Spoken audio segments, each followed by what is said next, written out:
Yellowstone finale argues the importance of Taylor Sheridan's forgotten prequel. The Yellowstone Season 5 finale concludes some of the franchise's best stories, including one that began years ago in a prequel series. Yellowstone creator Taylor Sheridan also launched the prequel series 1883 and 1923 after starting the flagship series, and they weave into the modern-day Dutton family tree. When Case sells the ranch to the Broken Rock tribe in the Yellowstone Season 5 finale, he pays off a vital tale from a different show, highlighting how important the beginning of the Dutton story is in 1883.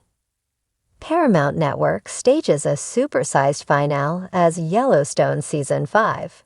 Episode 14 has a lot of ground to cover. Beth and Jamie resolve their enduring war. The Broken Rock tribe stops the pipeline on their land, and John Dutton is laid to rest. Case and Beth can finally start their next chapter after selling the Yellowstone Ranch to Thomas Rainwater and Broken Rock. However, the ending of the show was long revealed, arguing the importance of another Sheridan series. Long before Case revealed that he was giving the Yellowstone Ranch away in Yellowstone Season 5, Episode 13, Sheridan established the ending of the flagship series.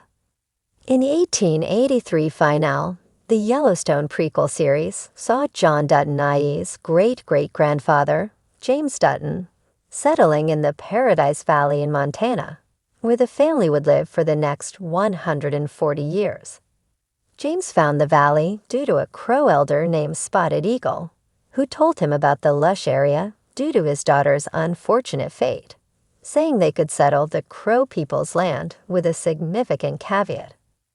Spotted Eagle told James Dutton that his people would congregate in 7 generations to take the land back from him. James Dutton said that his family would surrender the land when that time came, and Case's actions followed through on that promise. This makes the Yellowstone Season 5 finale all the more satisfying for those who witnessed the Dutton family's arduous journey from Texas to Montana in a covered wagon. Moreover, if Yellowstone viewers aren't familiar with the prequel, they might be more inclined to view it now, seeing its ties to Case, Beth, and John Dutton IE's story. Elsa Dutton's Yellowstone story encompasses her family's journey, and an understanding of the character and her father's promise to Montana's indigenous people saturates the Yellowstone season finale with intention. While Yellowstone's 1883 story includes Elsa's entire family and a group of emigrants, the tale is narrated from her perspective as she has a coming-of-age experience in the wilderness she travels. After her death, Elsa's narration returns throughout 1923 sporadically. Isabel May's narration as Elsa Dutton features in Sheridan's Yellowstone prequels, but her voice never emerged in the main show. That changes in the finale when Elsa explains her father's promise to the Native Americans and the majesty of their untouched ranch. The Dutton family journey begins with Elsa, so it's fitting she would send the Yellowstone Ranch off with her narration. However, May's monologue could have felt out of place for those unfamiliar with her character, highlighting the importance of watching 1883 to immerse oneself fully in Sheridan's Yellowstone. As Yellowstone barrels toward its highly anticipated finale, the echoes of its past reverberate louder than ever. Taylor Sheridan's neo-Western epic has always been about legacies, bloodlines, and the price of power in a world that refuses to stay the same.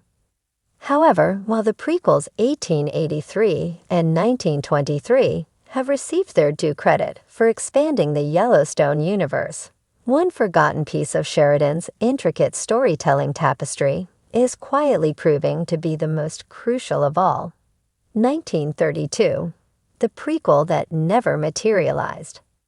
Originally announced alongside 1923, 1932 was meant to bridge the gap between the generations, capturing the Dutton family's struggles during the Great Depression. Though 1923 took its place instead, The fundamental themes intended for 1932 remain deeply relevant, particularly as Yellowstone draws to a close. The choices made by John Dutton, i.e., Kevin Costner, and his family are inextricably linked to those untold years, making the argument that 1932, or at the very least its narrative elements, should not be overlooked.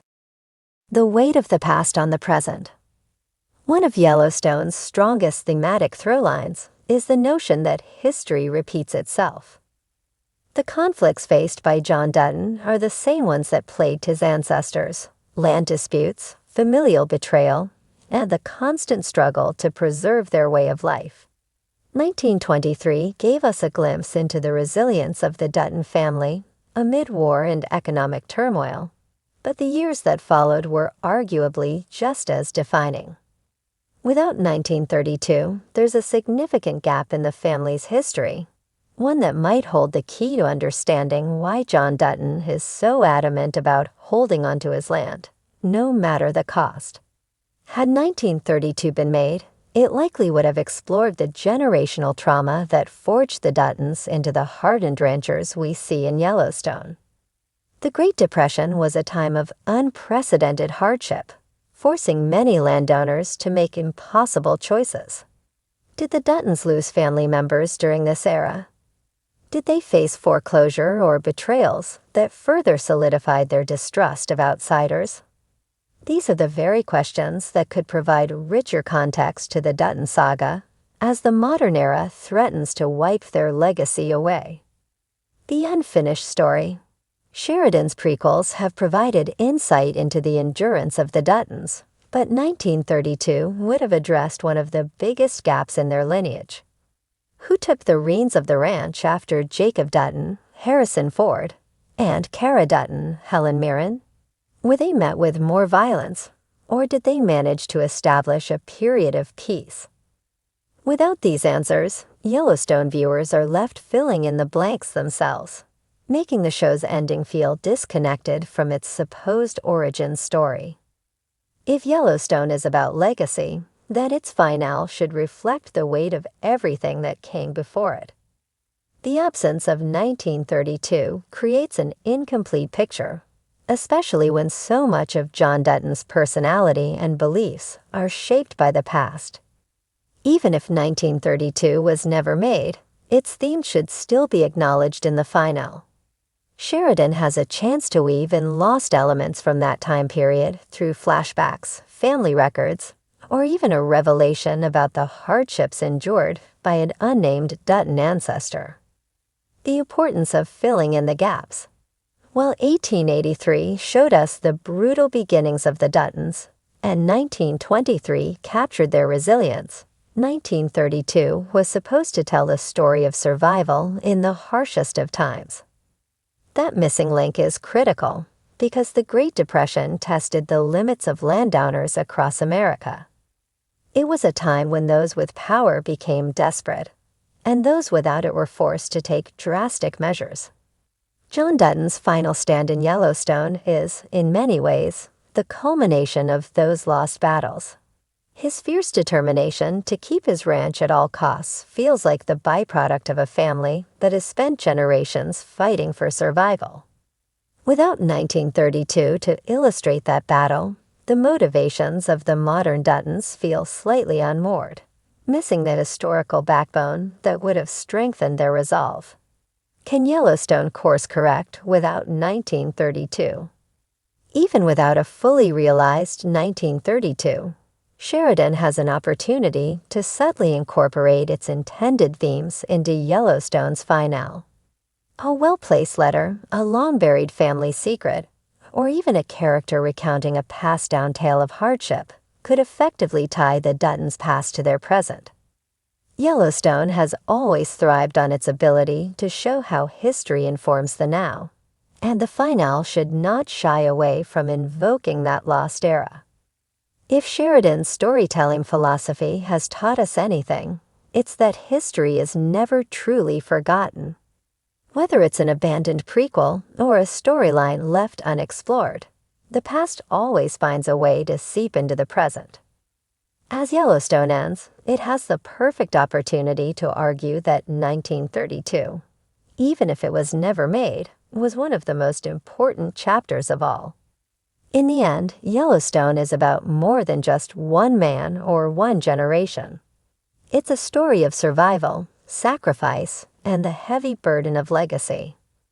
And perhaps the greatest tragedy is that the years meant to explain it best, those of 1932, remain unseen, lingering like a ghost just beyond the horizon.